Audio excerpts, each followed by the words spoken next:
el Salvador del mundo. Entonces, esto me llama muchísimo la atención porque yo siento que, ¿qué le pasa a esta vieja? Perdón.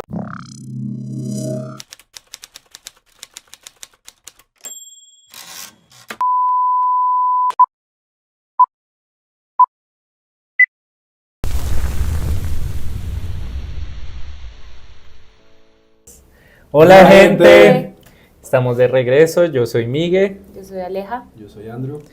Y hoy vamos a hablar de la vida de Jesucristo y de sus concepciones desde diferentes perspectivas teológicas, culturales, etcétera, porque estamos en Semana Santa. Correcto. Y es el tema del momento. Así momento. El popular Jesus Christ. Pues sí, del momento es un decir, ¿no?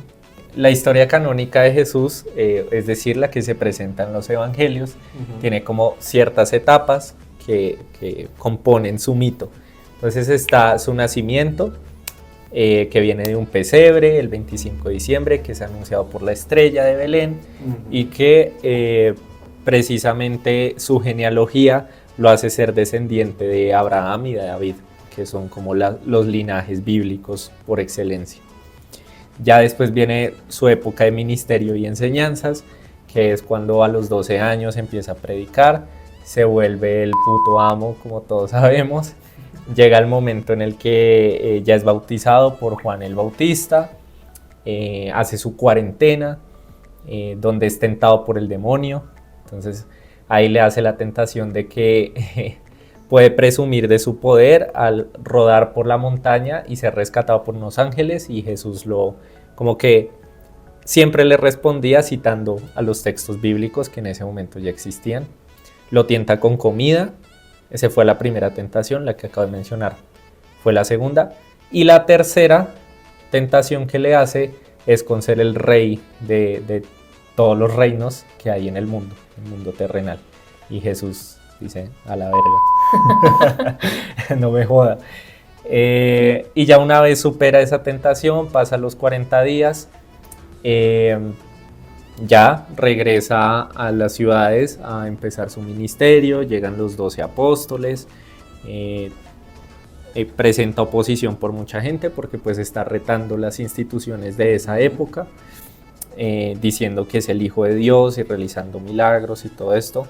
Sucede que es capturado, crucificado, como todos sabemos, muere 3 días, resucita, y con esta resurrección demuestra que es el Hijo de Dios, todos creen que en él, y posteriormente hace su ascensión.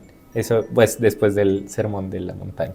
Ese es como el resumen canónico de lo que representa Jesús, pero hay varias cosas por desentrañar de esta historia que todos, por lo menos en nuestras culturas occidentales, conocemos. Bueno, antes de abarcar más el tema, siento que sí sería chévere pues, decirle a nuestros hermosos viewers en qué creemos nosotros, porque va a ser un tema controversial. Sí, es un tema que genera mucho debate, pues por lo que representa la figura de Jesús, ¿no? Sí. De ningún modo queremos insultar a nadie del tema y tal, pero bueno. Son opiniones personales. Sí, pues según lo que cada uno ha investigado y en lo que cada uno sustenta sus ideales, exacto. Entonces, no sé, ¿ustedes en qué sustentan su creencia de Jesús? ¿Qué piensan de él, de su figura, etcétera? ¿Y lo discutimos más a fondo, como completo? ¿Como completo Sí, el por qué? Sí. O sea, sí. Okay. ¿Qué creen de él? Pues yo me considero una persona muy religiosa, o sea, yo creo full en Dios, la Virgen, Jesús, todo. Tengo mis altos problemas es con la iglesia, de cómo ellos manifiestan la palabra, porque yo no soy de leer la Biblia y de eso, no. Pero yo sí creo mucho en Dios y me molesta a veces que, digamos, la iglesia como que a veces te hace creer, o sea, a mis ojos, Dios es amor. Y Dios te acepta como tú eres, y digamos no me gusta eso de la iglesia, que por ejemplo los homosexuales, o que no sé, como la parte más conservadora de la iglesia, o tener relaciones antes del matrimonio es un pecado, como que siento que a veces juzga mucho a la persona, y claro, hay personas que sí son súper, pues no seguidoras, sino como, bueno, voy a decir seguidoras, creyentes, en esto que dice la iglesia, y pues ya, eso sí, ya es cuestión de cada quien. Pero bueno, sí, yo por lo menos sí me considero muy creyente, no estoy tan de acuerdo con la iglesia, y el por qué, la verdad, toda la vida, pues yo estudié en colegio católico, mi familia es súper religiosa, pero más que eso fue que me acuerdo que yo cuando tenía unos 15 años creo, tuve como una crisis fea, espiritual, más que todo. Ok. Porque de verdad me estaban pasando muchas cosas, o sea, yo estaba salada, pero... Y yo en un momento sí tuve una crisis de fe, yo decía como, ¿por qué? O sea, en serio, ¿por qué pasa esto? Si Dios es bueno, si Dios no castiga, si Dios no sé qué. Y ya después entendí como el verdadero mensaje de lo que es y pues que en realidad no es como que alguien allá arriba te mande como estos para que aprendas y así, sino que lo entendí más como desde una perspectiva más amplia que tenía del mundo. Porque claro, yo en colegio católico tenía una visión muy cerrada y muy de... Sí, el dogma católico. Exacto. Entonces yo ahí, claro, yo todavía estaba como bien cerrada la idea, pero ya después lo comprendí y yo sí me considero súper católica y pues creo mucho en Dios. O sea, el mensaje que se expresa a través de Jesús es de amor para ti. Para mí sí, es de amor y que de verdad Él ama a todos sus hijos y de verdad no siento que haya como un castigo para alguien. O sea, siento que todo el mundo que, no sé, tú hagas X o Y cosa, nunca te van a juzgar. De pronto Ok. sí existen las consecuencias para acciones malas, obviamente. Ok. Pero no me parece que tú te vas a sentir juzgado por una imagen, por una creencia que tengas. Ok. Y Jesús, la figura de Jesús, ¿lo consideras como el Hijo de Dios? ¿O cómo lo ves? El Mesías, Sí, el Salvador. sí, pues más que todo por mi educación. O sea, como que sé que Jesús es el Hijo de Dios, así. Pero yo, la verdad, digamos, le rezo a Dios. Y así. Obviamente yo también considero a María, a Jesús y todo. Pero sí, sí me parece. Ok.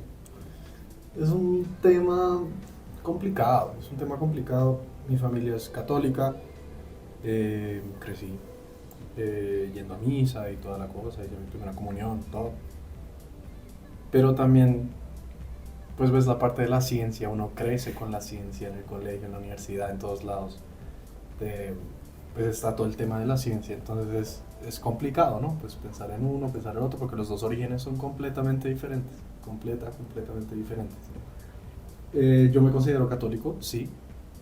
Escuchando lo que dijo Aleja, me estoy dando cuenta de que quizás la gente de hoy en día, quizás nuestra generación, creo que opinan lo mismo. No sé qué piensas tú, Miguel, ya más adelante nos dirás, pero sí, es como creemos en un Dios, pero no en la iglesia. Siento que he hablado con mucha gente y todos dicen lo mismo, básicamente concuerdo con lo mismo. Sí, no sé, yo no siento que toca ir todos los domingos a misa, Sí, Ajá. no siento que ese lugar de alabanza es donde uno se conecta más con... No, o sea, no siento que es eso, siento que es una relación un poco más... Uno a uno. Personal. Personal. Sí, fue. Y sí, pues yo tengo mi cruz, la tengo acá. Pero sigo como con esa dualidad, como que si rezo, no rezo todos los días, rezo... de O vez sea, en no cuando. oras, sino que rezas. Eso, perdón. Sí. Oras. Ujú. Ok. Y...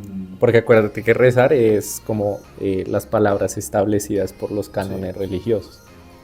Perdóname la confusion. Sí, lloro, no rezo. Cada vez que, no sé, tengo que ir a algún lado en el carro, me persino, creo que así se dice. Sí, no sé, como amor, protección, me siento más seguro. Sí. Ok. Pero también está la ciencia. Entonces, Pero eso es un falso dilema. Pero mira que ¿Por qué yo, falso dilema? justamente Eso es un falso dilema porque la ciencia también tiende a ser dogmática, porque mucha gente que basa su creencia, ahí se vuelve una creencia justamente en la ciencia.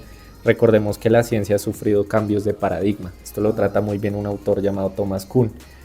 Y todo sobre ese paradigma científico, claro, todo va a funcionar porque las variables se estudian según el paradigma. Pero una vez el paradigma cambia, pues entonces la referencia anterior ya no sirve.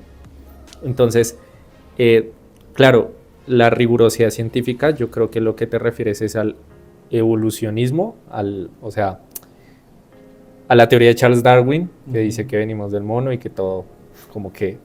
Del mono. Pues sí, es así, ¿no? O sea, esa es la evolución que tuvimos. Y está el creacionismo religioso, que es como que dice, bueno, que ya pues están los fanáticos que dicen, no, es que fueron todos los 7 días donde Dios nos creó y toda la cosa. Pero para mí eso es más una cuestión metafórica. O sea, esos días no se pueden tomar como que literalmente Dios hizo el sol y Dios hizo lo uno y lo otro. Sí, es que ya hay gente que lleva mucho, ni siquiera solo la religión, sino textos, que ellos son como, es que dice esto y tengo que seguirlo. Exacto, pues, ahí está el lío. Hablando de todo eso que dijo Andrew, de lo de la ciencia y eso, pues muchas veces yo lo pensé y una vez lo vi, no me acuerdo en dónde, que decía que las personas que son creyentes en un Dios, cualquiera, Alá, bueno, Jesús, lo que sea, es porque tienen como una fe, como que esa pequeña esperanza en tu corazón de que piensan que hay algo más allá, como para tú como ser humano no enloquecerte. Okay. Porque digamos, sí, claro, creo que era Albert Einstein, creo. Él era judío, creo. Exacto. Entonces, digamos, él... Y masón. Valga la pena entonces, decirlo. digamos, masón. Él decía como... O sea, como que siento que él nunca con la ciencia y la religión los revolvió, sino que siempre existía como esa esperanza de que hubiera algo más, para que literalmente el ser humano no se como enloqueciera pensando que solo es esto, solo es este mundo terrenal, sino como para existir eso. Sí. No, pero además yo siento que una de las cosas que motivó la creación de Vivir es Más es la parte espiritual, justamente. Porque, o sea, Lo que estás diciendo en este proyecto. No, o sea, lo que digo es como que, por lo menos en mi experiencia personal, ha sido que la espiritualidad es algo muy tangible, así suene contradictorio, por más metafísico que es la espiritualidad, es como que te dota a ti de certezas. Y cuando en mi vida personal, cuando yo he tenido intuiciones, que tú dices, no sé cómo explicar, pero sé y tengo la corazonada y sé que tengo que seguir a mi corazón, siento que ahí está la voz de Dios, lo que ustedes decían ahorita como un diálogo más íntimo. Y referente a la figura de Jesús, en lo personal creo que Jesús yo sí creo que es el Hijo de Dios. O sea, creo que también hay una contradicción interna importante, porque en todas los cultos y en todas las doctrinas que he leído, Jesús es como la figura principal y es la luz del mundo y eso. Pero yo no veo a Jesús como el ser humano, el que predicó, el profeta, sino lo veo como una energía crística. Y según una investigación que también he desarrollado, pues ha habido varios salvadores a lo largo de la historia que han tenido características muy similares a Jesús, y siento que el mito construido alrededor de Jesús es una adaptación de las culturas paganas, precisamente para que la gente se sintiera identificada con la nueva cultura cristiana o el nuevo dogma cristiano. Y ya creencia personal como más teológica es, sí, definitivamente hay algo más. y ese algo más se expresa en las intuiciones, a través del orden simbólico, del inconsciente. También hay mucha parte del inconsciente que yo creo que está dotado de una espiritualidad súper latente, y ya, esa es como mi perspectiva acerca de Jesús.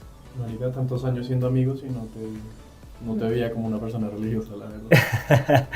A ver, o sea, religioso, a ver, yo siento que lo religioso y lo humano están unidos, y ahí te respondo un poco porque crees que mucha gente de nuestra generación como que cree en una energía pero no cree en las religiones. Y esto sucede primero por la época en la que estamos viviendo, es pura posmodernidad, entonces todo es fluido, sí, y las religiones son textos gruesos. Entonces siento que muchas personas de nuestra generación, incluyéndonos, porque yo tampoco puedo decir que me he leído toda la Biblia, por ejemplo, no tienen como la disposición para entregarse a una práctica espiritual. O sea, ya no se trata como de yo creo en esto, sino me entrego a un camino de vida religioso y eso ya es distinto.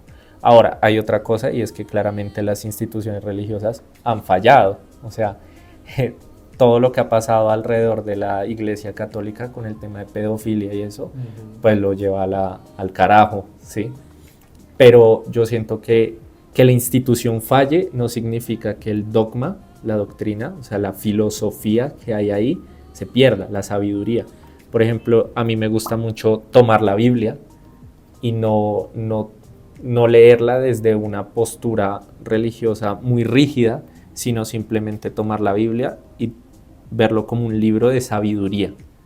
Entonces, cuando tú lo lees como un libro de sabiduría, dice unas cosas que tú las lees y dices, wow, te transforman.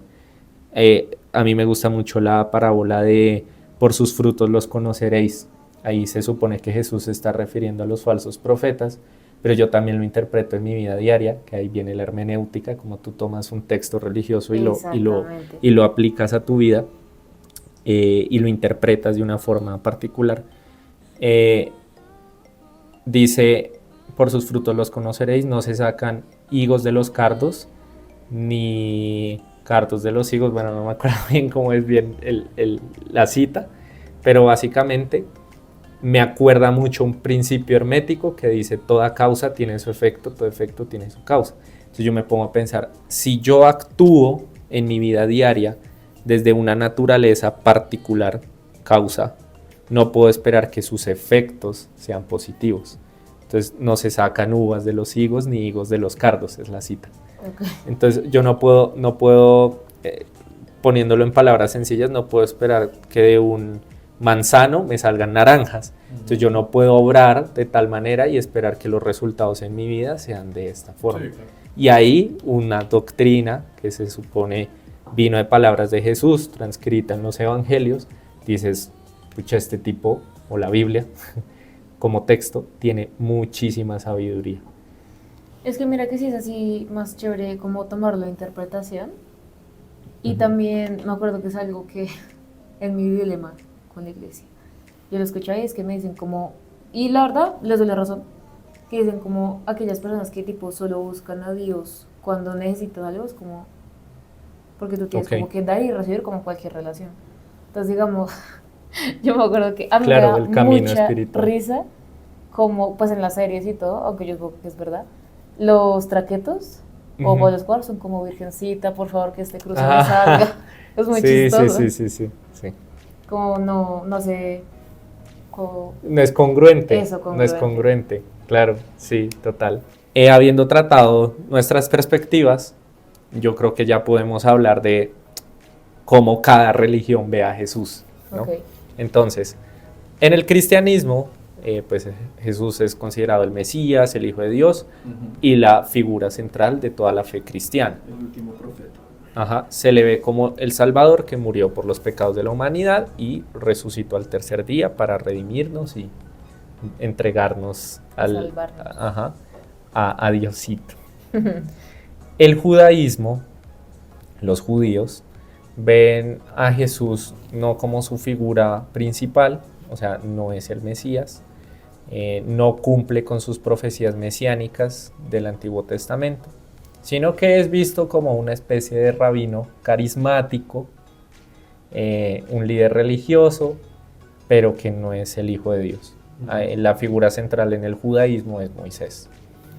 Y ya finalmente en el Islam pasa algo similar, donde Jesús no es la figura principal, es un líder religioso importante, pero la figura más importante es Mahoma. Correcto. Entonces, pues para que todas las personas que nos están viendo sepan cómo es la figura de Jesús, de Cristo, en cada una de las religiones más importantes del mundo. Sí, pues igual, o sea, ya que explicaste Jesús como desde las diferentes perspectivas religiosas, a mí me interesa un poquito más de cómo se ve Jesús en la práctica y pues más que todo tipo en el contexto político. Okay. Entonces, bueno, empezando por ahí, sabemos que Jesús nació en la época de gobernación de Octavio Augusto. Okay. Y murió en la época de Poncio Tiberio. Pilato, ¿no? Tiberio. O sea, Poncio Pilato lo... Yo iba a decir Poncio Pilato también. No, sí, Poncio Pilato fue el que lo mató. Bueno, Que básicamente, por si acaso, por si no sabían, Poncio Pilato era un prefecto. ¿Un qué? un Prefecto. ¿Prefecto? Prefecto es como el... Un perfecto hijo de... Poncio Pilato es como el que se paraba ante Tiberio. O sea, era como el primero de Tiberio. El que daba las órdenes, el que protegía, el que era... Ah, ok. Eso es un prefecto. Nos estamos metiendo en una parte de la religión que no tengo ni puta idea. No, esto fue porque yo lo investigué. Sí. Y bueno, básicamente la existencia de Jesús se comprueba por dos autores que no eran cristianos, que Ajá. hablan de... Historiadores. Exacto. Que hablan de él, que eran Tácito y Flavio Josefo, perdón. Y pues bueno, Poncio Pilato, que lo mató. Entonces básicamente Jesús en el contexto político, yo encontré que él vivió en la época, pues en Judea, bajo la ocupación romana, en donde existían los grupos políticos que eran los romanos, los Herodes, los celotes, los fariseos y los saduceos. Ok. Los romanos pues eran el control político y militar. Los Herodes era como un rey títere impuesto por Roma ante pues. la población. Los celotes eran el grupo radical que buscaba la liberación judea por la fuerza, así como super revolucionarios, pero a matar.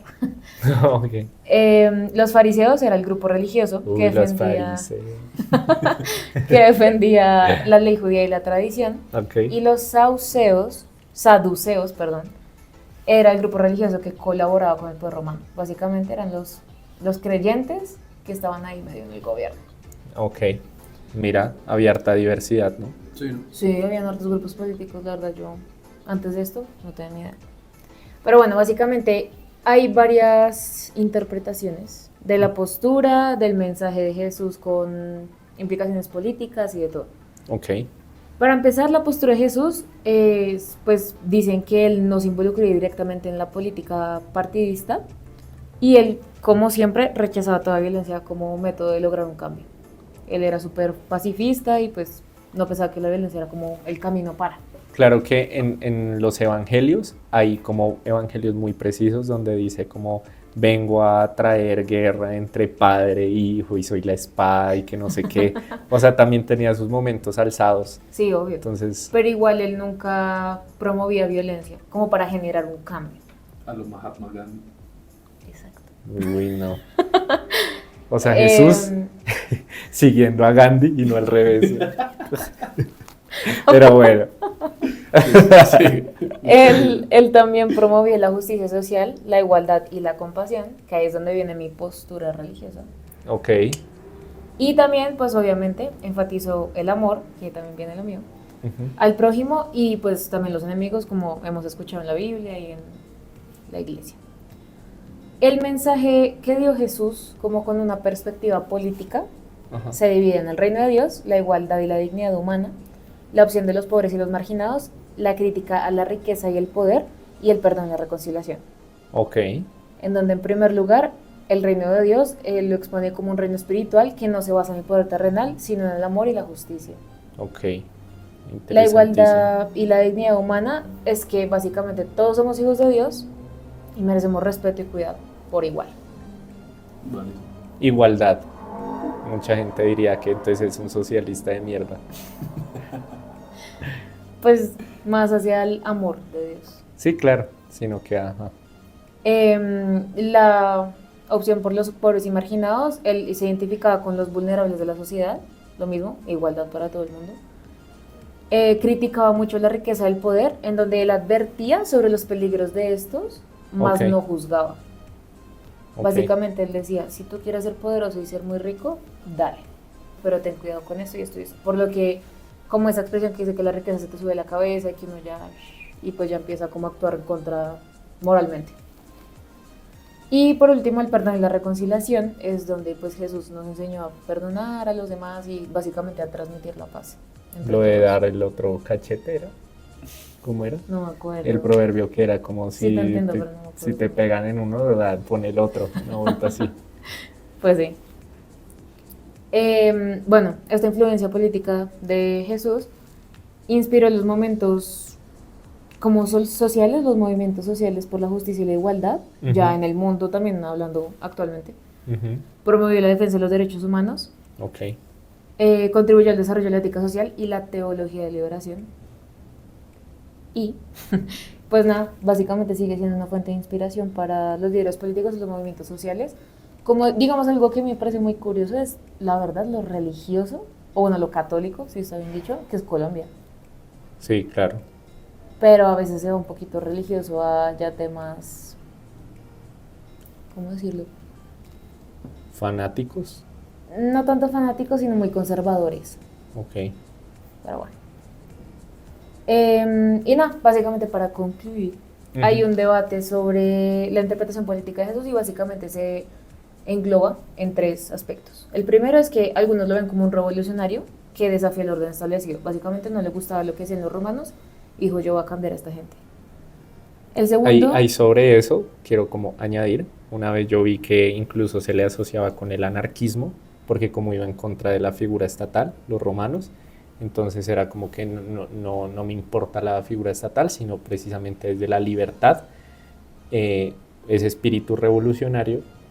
Y recuerdo mucho también, eso como dato añadido, porque pues no es que tenga como correlación directa con el tema, es que el mismo Jesús, cuando ustedes tengan temor y dudas frente a la parte divina y religiosa o espiritual, el mismo Jesús por un momento fue ateo, que es cuando dice en la cruz, Padre, ¿por qué me has abandonado? Que es cuando dejó de creer en Dios. Entonces, piénsenlo, es como el mismo Dios fue ateo, porque si Jesús es Dios hecho hombre, si Jesús es Dios hecho hombre, entonces Dios hecho hombre dudó de sí mismo en la cruz. Es re loco. Es re loco. ¿Para qué? Pero sí, qué raro.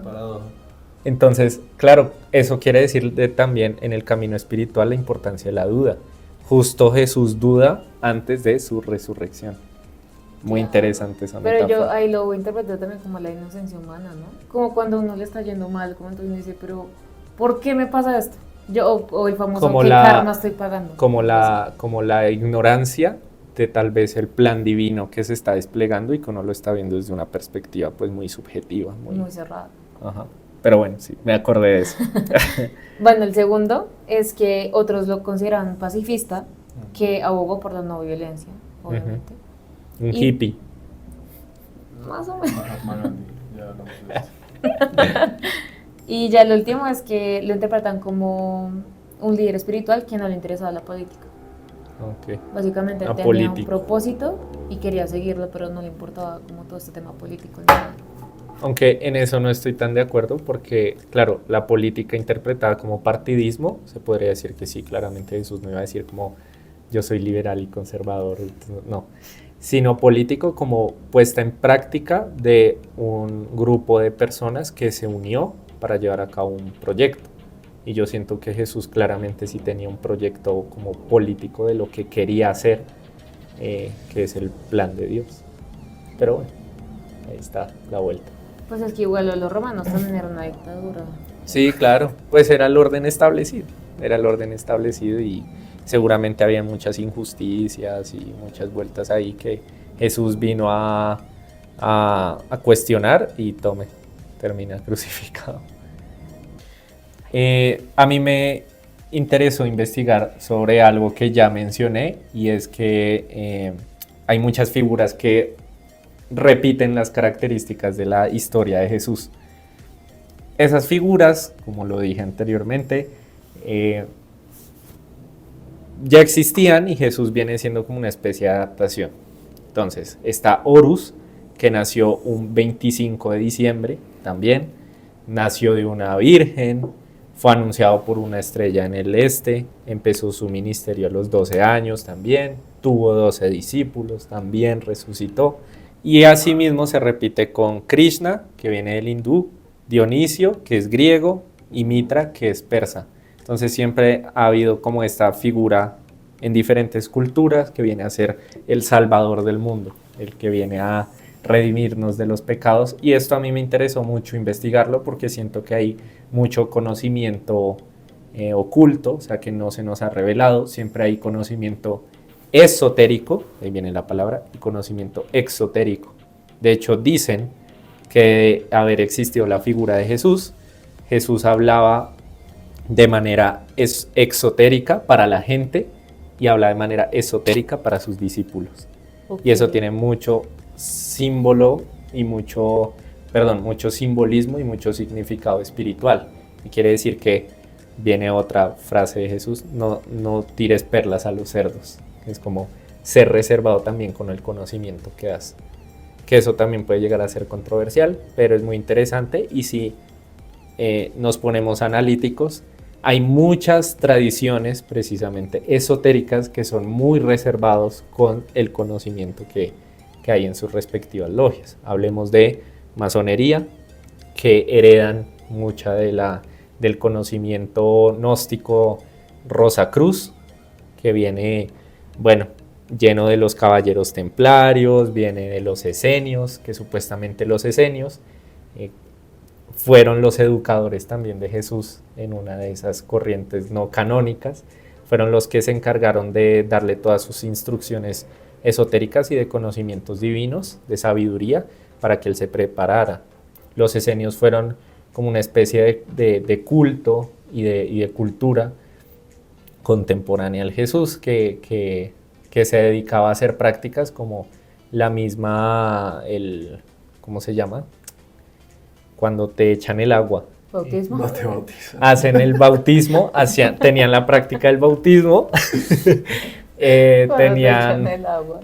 De hecho, esenio, por su etimología, significaba médicos, entonces hablaban de curar el cuerpo y curar el alma, tenían prácticas ascéticas, o sea, se cuidaban de tener sexo, eran muy reservados, vivían también del cultivo, no eran como comerciantes así súper fijos, pero vivían del cultivo y en escasos casos de la carpintería.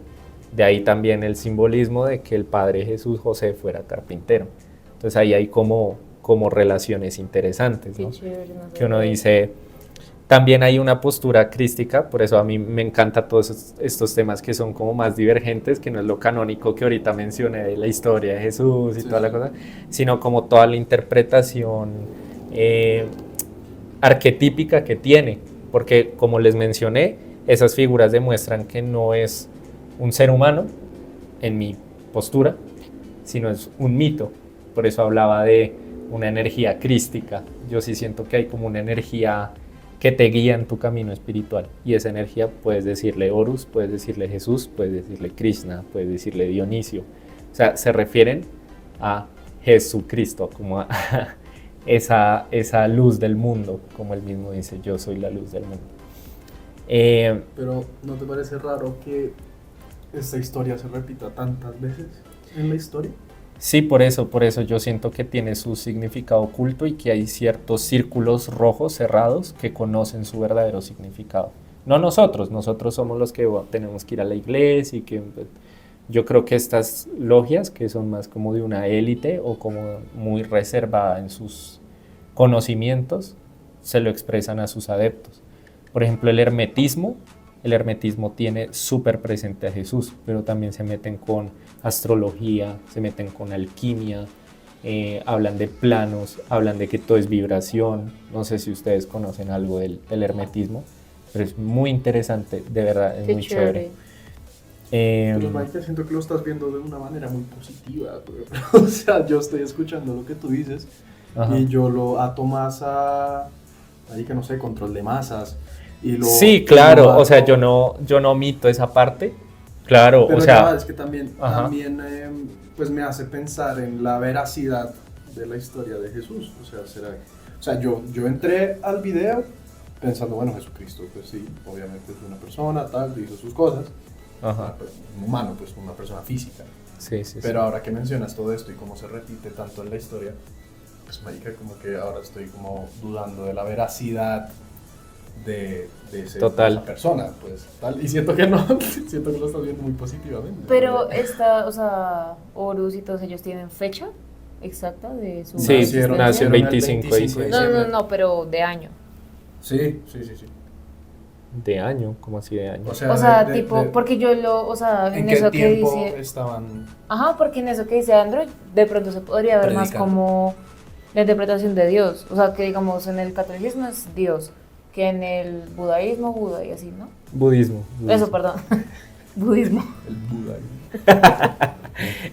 Y de hecho, dato curioso, el budismo no es una religión, porque no tiene una doctrina sólida. Es una corriente espiritual, pero no es una religión. Para que sepan, dato curioso. Lean filosofía. Tienes razón, o sea, claro, yo siento que hay un lado positivo en cuanto a que siento que si hay conocimiento esotérico reservado, y eso tiene que ser así porque tal vez hay conocimiento que es tan preciado que si llega a las manos incorrectas, como la misma gente que hace brujería, ¿no? O sea, como que hay energía y esa gente en vez de buscar la forma de utilizar esa energía de una manera positiva se pone a hacer prácticas que X. Y siento que pues claramente todos estos grupos cerrados deben tener sabiduría muy grosa que, marica, si usted se la revela al ñero de la esquina, pues primero va a decir como, ¿qué putas me estás hablando? Porque pues no está acostumbrado de tanta simbología y demás. Claro, también creo que hay un control institucional y claramente muchos de los líderes del mundo, de las élites o de las organizaciones incluso que están como arriba de todo, pues no creo que haya gente muy positiva también, porque si no el mundo no estaría tan jodido. Entonces, sí, también puede ser que utilicen todo esto del mito. Es que yo siento que una cosa no anula la otra. Puede ser que todo lo del mito se ha creado de una manera de realización espiritual y religiosa, pero a su vez hay mucha gente que lo utiliza de forma utilitaria, valga la redundancia, para sacarle el jugo a la gente. Entonces yo estoy casi seguro que el Papa y las personas que están en el Vaticano saben mucho de este conocimiento esotérico, o sea, tienen una biblioteca personal y es imposible que yo, siendo un colombiano de 22 años desde su casa, sepa este tipo de cosas y no el Papa que tiene como libros de sabiduría entera. Entonces, claro, no, tampoco se puede decir como que ellos son un alma de Dios en todos los casos, pero sí, o sea, se trata tal vez de no juzgar porque uno podría caer en meter todos en una bolsa, ¿no? Entonces todos los masones son malos o todas estos cultos son negativos, sí, y tampoco lo veo así. Quizás me pone a cuestionar un poco la veracidad de todo, la verdad. ¿Me pusiste a pensar?